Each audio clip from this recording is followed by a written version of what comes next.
ভাই, এতদিন ধরে আপনি নামাজ ছেড়ে দিয়েছেন কেন? আল্লাহর দরজা কি কখনো আপনাকে ফিরিয়ে দিয়েছে? আপনি যে পথে হাঁটছেন সেটা হয়তো কবর পর্যন্ত যাবে, কিন্তু জান্নাত পর্যন্ত যাবে তো?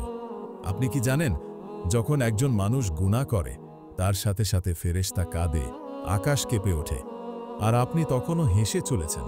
ভাই, আল্লাহ তো কোরআনে বলেই দিয়েছেন, হে আমার বান্দারা, যারা নিজের ওপর জুলুম করেছ, তোমরা আল্লাহর রহমত থেকে নিরাশ হইও না। সূরা জুমার আয়াত ৫৩।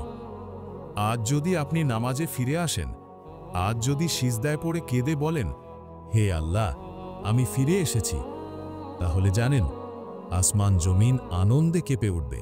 ভাই, এই জীবনটা অল্প সময়ের। আজ আপনি আছেন, কাল হয়তো কবরে। এখনো সময় আছে, ফিরে আসুন।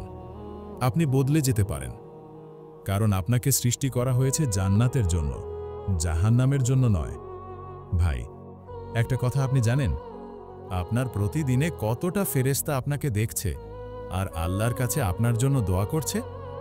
আর আপনি জানেন কি, এমন কিছু মানুষ আছে যাদের নাম কিয়ামতের দিন আল্লাহ নিজ হাতে ডাকবেন।